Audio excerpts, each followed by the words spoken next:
général de Gaulle, actuellement à Londres. J'invite les officiers et les soldats français qui se trouvent en territoire britannique et qui viendraient à s'y trouver avec leurs armes ou sans leurs armes. J'invite les ingénieurs et les ouvriers spécialistes des industries d'armement qui se trouvent en territoire britannique et qui viendraient à s'y trouver, à se mettre en rapport avec moi. Quoi qu'il arrive, la flamme de la résistance française ne doit pas s'éteindre et ne s'éteindra pas. Demain, comme aujourd'hui, je parlerai à Radio Londres. Chers amis, anciens combattants, 10 mois après le début de la Seconde Guerre mondiale, l'appel du 18 juin bouleverse les ambitions du Troisième Reich. Il lui faudra compter avec la résistance pour assouvir sa soif de pouvoir. Et l'engagement du maréchal Pétain à collaborer au régime d'Hitler n'y changera rien. Rien ne pourra s'opposer aux idéaux de liberté contenus dans l'essence même de l'armée de l'ombre et de ses partisans. Avant l'appel du général de Gaulle, des foyers de résistance organisés sur les lieux de vie, les lieux de travail, dans le maquis. Partout en France, l'appel du 18 juin les rassembla jusqu'à la victoire de 1945, puis jusqu'au lendemain meilleur.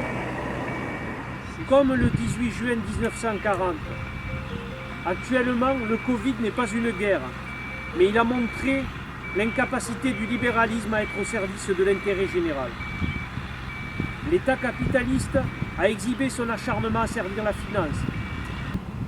Non, la crise sanitaire actuelle n'est pas la guerre, mais elle soulève des questions. Veut-on encore du monde d'avant? Ou veut-on donner corps à des idées progressistes?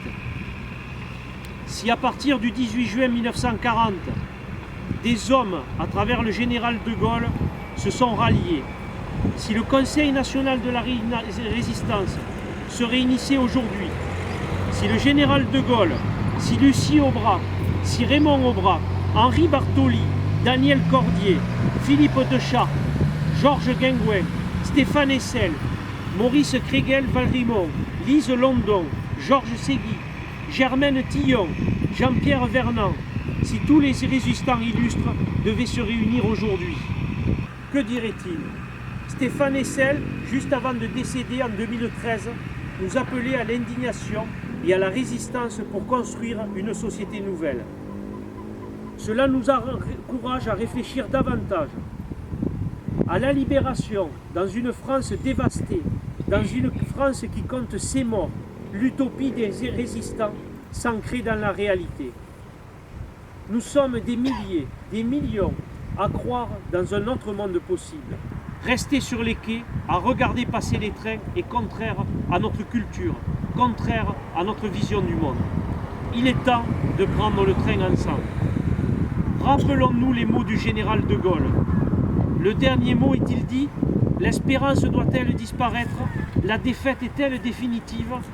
Non, quoi qu'il arrive, la flamme de la résistance française ne doit pas s'éteindre et ne s'éteindra pas. Vive la France, vive la République!